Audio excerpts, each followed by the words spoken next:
안녕하세요. 소영 목사가 들려주는 신앙의 집을 바르게 짓는 사람들의 교회 신집사 교회에 오신 것을 환영합니다.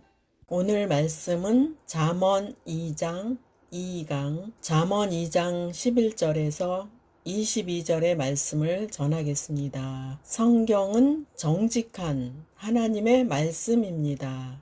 정직하다는 의미는 사람의 죄와 허물의 실상을 감추지 않고 그대로 기록하고 있기 때문입니다. 성경에 기록된 허물의 실상들을 보면서 우리는 스스로가 같은 죄인이라는 사실을 알아야 합니다. 특히 잠언은 죄에 넘어가는 사람들의 모습을 면밀하게 기록하고 있습니다. 하나님께서는 천국과 지옥에 관한 말씀도 감추지 않고 성경을 통해 우리에게 보여주십니다. 영생을 선물로 주신 하나님께서 우리를 끊임없이 도와주시고 인도자가 되어 주십니다. 하나님을 알고 그분의 보호와 인도를 받는 자는 다음과 같은 유익을 누립니다. 첫 번째, 악한 길에서 건짐을 받습니다. 잠언 2장 11절 12절 근신이 너를 지키며 명철이 너를 보호하여 악한 자의 길과 패역을 말하는 자에게서 건져 내리라. 근신이란 옳고 그름을 분별할 수 있는 능력입니다.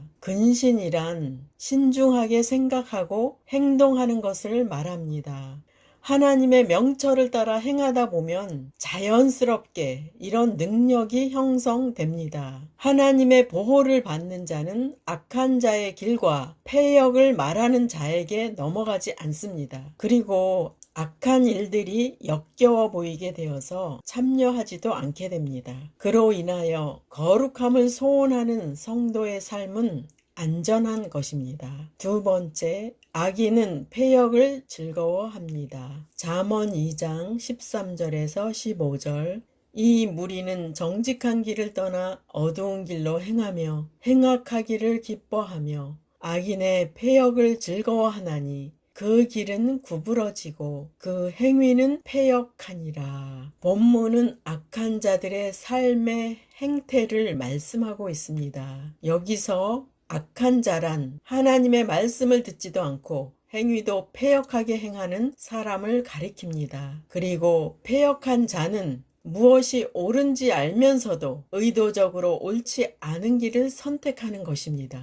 그러므로 악인은 항상 진리와 선에 대하여 불순종의 길을 선택하는 자들입니다. 악인은 선에 대한 가르침을 알면서도 그것을 무시하는 자들입니다. 정직한 길을 떠나라는 말에 주목하십시오. 악한 자들은 정직한 길을 모르지 않습니다. 그들은 공의와 정직에 대해 알고 있습니다. 인간에게는 따로 배우지 않더라도 공의를 알만한 본성적 지식이 있으며 양심이 있습니다. 그렇기에 그들이 알만한 양심이 있는데 모르는 척 하면서 악을 행하는 것입니다. 그들은 모르는 것이 아니라 다만 공의와 정의에 복종하기를 원치 않는 것입니다. 그들은 진리를 받아들일 생각조차 하지 않습니다. 그들은 악한 길, 어두운 길에 대한 매력을 느낍니다. 악한 길은 육신의 정욕으로 사는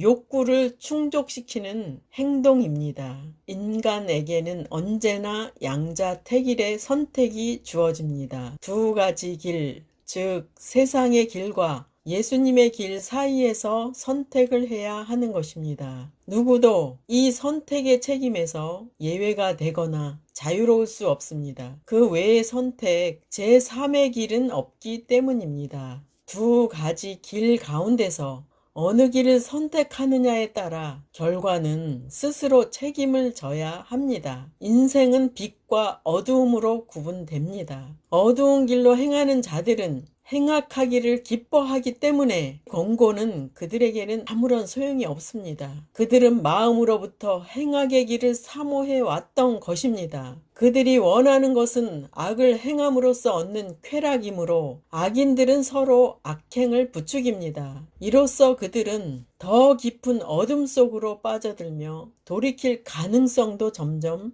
사라지는 것입니다. 본문에는 이러한 이들의 상태를 구부러지고의 단어로 표현되었습니다. 구부러지고라는 말은 의의 길에서 벗어난 상태를 가리킵니다. 길에서 일단 벗어나기 시작하면 목표 지점과는 점점 멀어질 뿐입니다. 한번 악에 빠지는 것을 심각하게 생각해야 할 이유가 여기에 있습니다. 하나님의 지혜의 교훈을 받지 않고 어두운 길로 행하는 자들은 결국 멸망에 이르게 된다는 것을 성경은 수없이 경고하고 있습니다. 그러나 지혜로운 사람은 악인들과 구부러진 길에서부터 건짐을 받습니다. 빛이신 하나님의 길을 따라서 정직의 길로 행하시기 바랍니다. 악을 따르는 자들은 빛이신 예수님께 나오지 않습니다. 요한복음 3장 19절에서 20절. 그 정죄는 이것이니 곧 빛이 세상에 왔으되 사람들이 자기 행위가 악함으로 빛보다 어두움을 더 사랑한 것이니라. 악을 행하는 자마다 빛을 미워하여 빛으로 오지 아니하나니 이는 그 행위가 드러날까 함이요. 예수님은 말씀하셨습니다. 빛을 따르지 않고 어두움을 따르는 자들은 죄가 있다고 단정을 하시겠다는 말씀입니다. 그 이유는 그들이 빛보다 어두움을 더 사랑하였기 때문입니다. 악을 행하는 자들의 특징은 빛이신 하나님께 속한 모든 것들을 미워합니다. 악인들은 자신들의 죄가 드러나는 것이 싫어서 하나님께 나오지 않는다고 말씀합니다. 이 땅에 있을 때 죄를 용서받을 기회가 있습니다. 성도가 처음 하나님을 아버지로 고백할 때 죄를 깨닫게 됩니다. 그 일은 구원을 선물로 받기 위한 과정입니다. 우리는 하나님께 죄를 고백하고 예수님의 피로 용서받았습니다. 용서받으면 마음이 깨끗해집니다. 이 깨끗한 마음을 체험해 보시지 않겠습니까? 빛이신 하나님 앞에 돌아오십시오. 지은 죄가 많아도 용서해 주시는 하나님 아버지께 돌아오십시오. 하나님은 매일 문 앞에서 여러분을 기다리고 계십니다. 세 번째, 음녀의 유혹에 넘어가지 않습니다. 잠언 2장 16절에서 19절. 지혜가 또 너를 음녀에게서 말로 호리는 이방 계집에게서 구원하리니 그는 젊은 시절의 짝을 버리며 그의 하나님의 언약을 잊어버린 자라. 그의 집은 사망으로 그의 길은 스올로 기울어졌나니 누구든지 그에게로 가는 자는 돌아오지 못하며 또 생명길을 얻지 못하느니라. 본문에서 음녀라는 말은 이방에서 온 여인 또는 다른 집 여인이란 뜻으로 남편 있는 창기가 존재했음을 암시해 줍니다.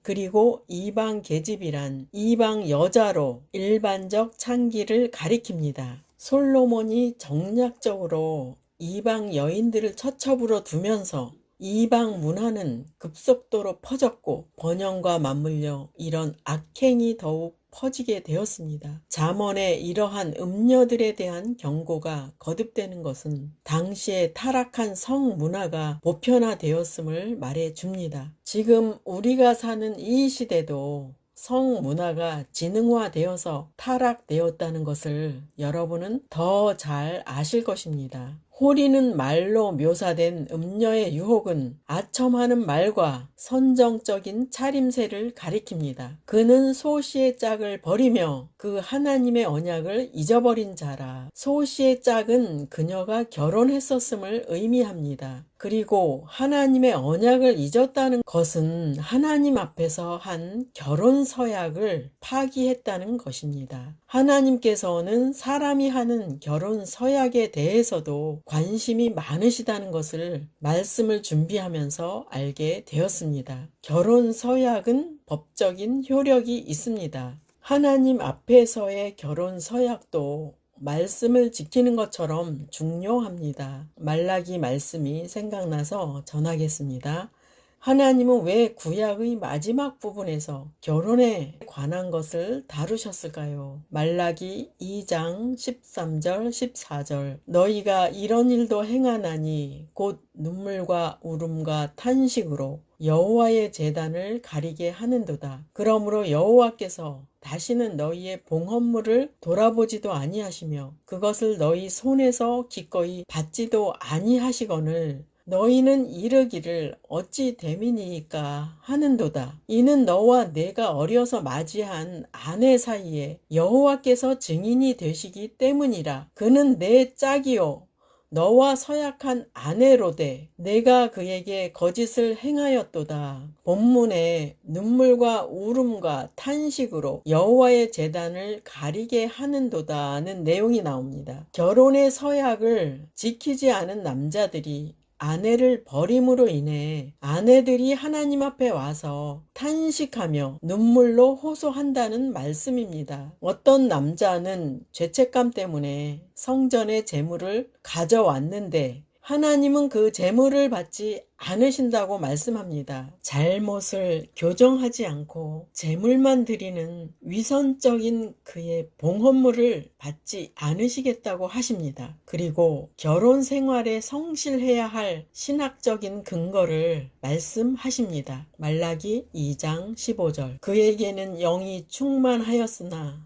오직 하나를 만들지 아니하셨느냐? 어찌하여 하나만 만드셨느냐? 이는 경건한 자손을 얻고자 하심이라. 그러므로 내 심령을 삼가 지켜 어려서 맞이한 아내에게 거짓을 행하지 말지니라. 결혼 제도를 주신 하나님의 목적은 성결한 결혼 생활을 통해 경건한 자녀를 기르는 것입니다. 결혼은 육체와 육체 그리고 영과 영의 연합에 의해 이루어집니다. 자신의 아내를 버리고 다른 여인을 취한 이들의 죄악은 아내와의 신뢰를 깨뜨리는 행위일 뿐 아니라 하나님과의 연합이라는 결혼의 영적 목적마저 저버리고 깨뜨리는 것이었습니다. 하나님께서는 이혼에 대해 분명히 말씀합니다. 말라기 2장 16절 이스라엘의 하나님 여호와가 이르노니 나는 이혼하는 것과 옷으로 학대를 가리는 자를 미워하노라. 만군의 여호와의 말이니라. 그러므로 너희 심령을 삼가 지켜 거짓을 행하지 말지니라. 이혼이란 하나님께서 하나가 되게 하신 것을 사람 스스로 떼어내는 것입니다.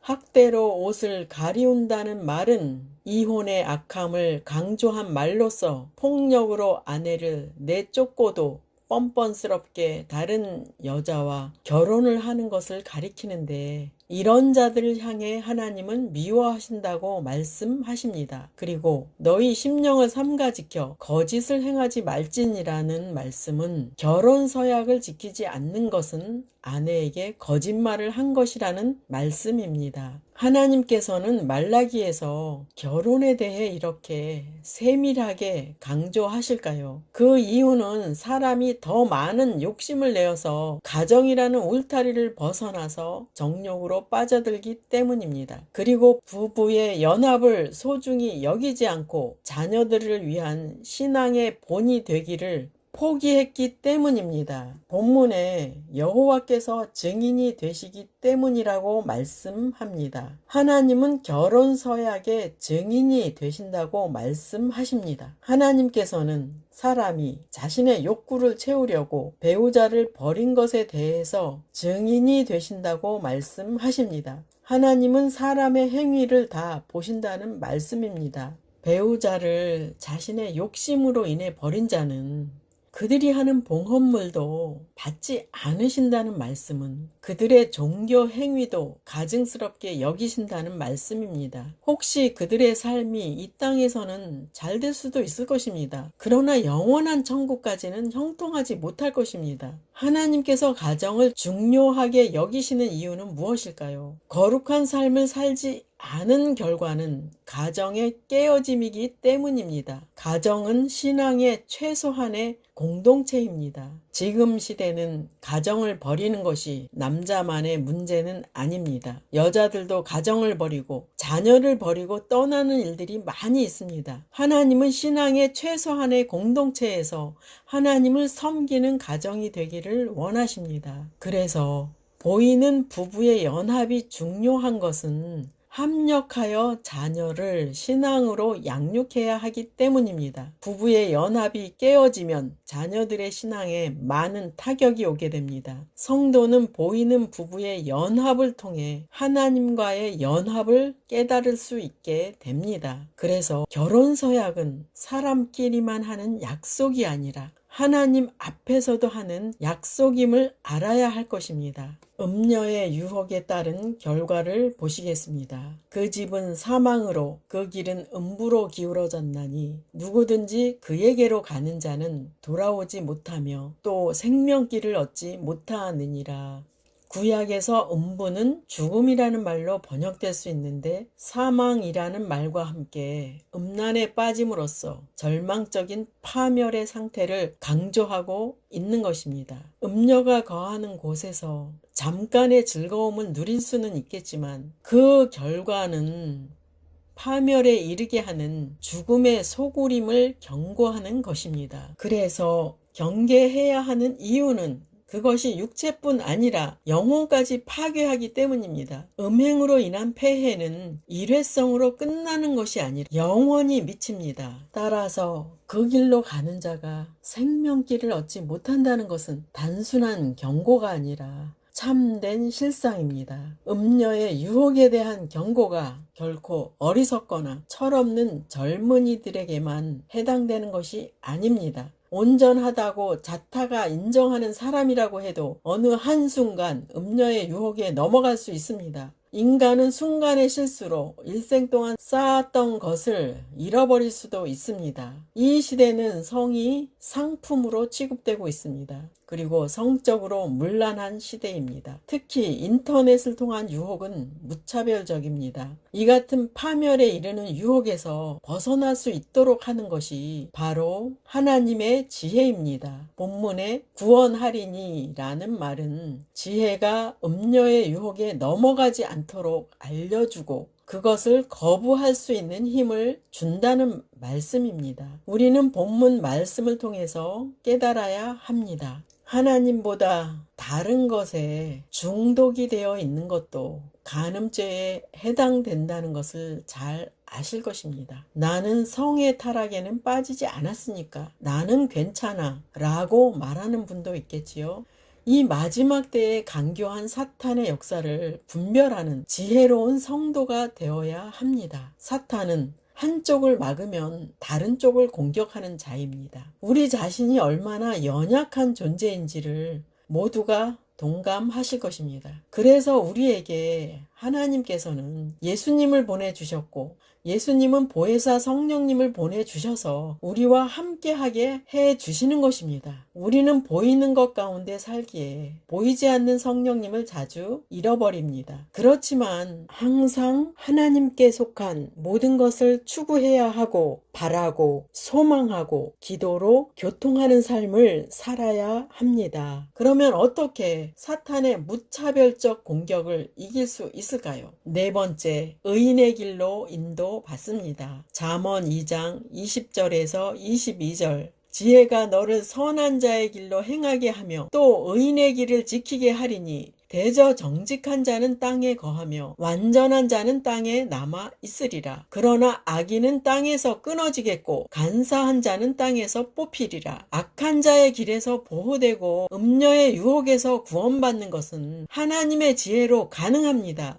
먼저 할 일은 예수님을 구주로 영접해야 합니다. 우리 안에 새 주인을 모시는 것입니다. 그리고 말씀과 기도의 삶을 살아야 합니다. 디모데전서 4장 5절 하나님의 말씀과 기도로 거룩하여짐이라. 말씀과 기도를 가까이 할 때 하나님의 거룩함에 접촉하게 됩니다. 하나님과 함께하는 시간이 많으면 더 거룩한 속성으로 변화됩니다. 거룩한 사람은 세상에서 거룩한 삶을 살게 됩니다. 그리고 성령의 사람은 죄를 미워하고 죄를 멀리하게 됩니다. 죄를 짓게 만드는 세상과 육의 속성에 대하여는 죽음의 훈련을 반복하게 되는 것입니다. 육의 속성에 대한 죽음은 어떤 음녀의 유혹과 죄에 대해서도 죽었기 때문에 반응하지 않게 되는 것입니다. 성도들이 유혹에 넘어가는 이유는 왜 그럴까요? 하나님의 보호와 인도하심이 부족해서일까요? 하나님을 구하는 것을 중단했기 때문에 하나님의 보호 테두리를 벗어났기 때문입니다. 지혜를 얻는 것은 반복하여 지혜의 말씀을 읽고 듣고 묵상해야 합니다. 그리고 하나님께 도움을 구하여 죄를 이기는 능력을 받아야 합니다. 믿는 자의 실족은 지혜의 근본이신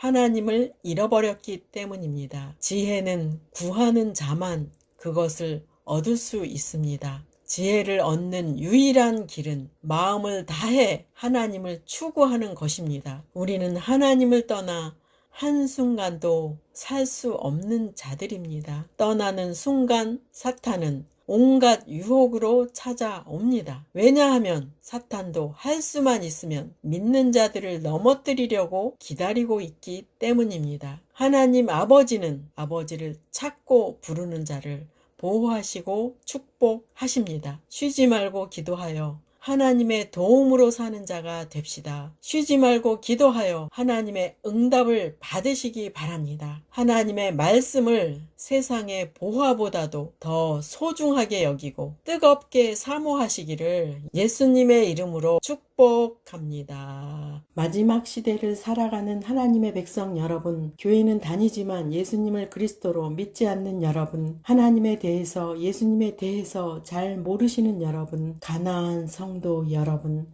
우리 함께 성경에 근거해서 성령의 능력으로 신앙의 집을 말씀대로 바르게 건축하도록 합시다. 누구나 유튜브에서 신집사 교회를 구독하심으로 신집사 교회 사역에 동참할 수 있습니다. 신집사 교회를 통해 영상으로 선교하는데 동참하기를 원하시는 분들과 함께 연합하기를 원합니다.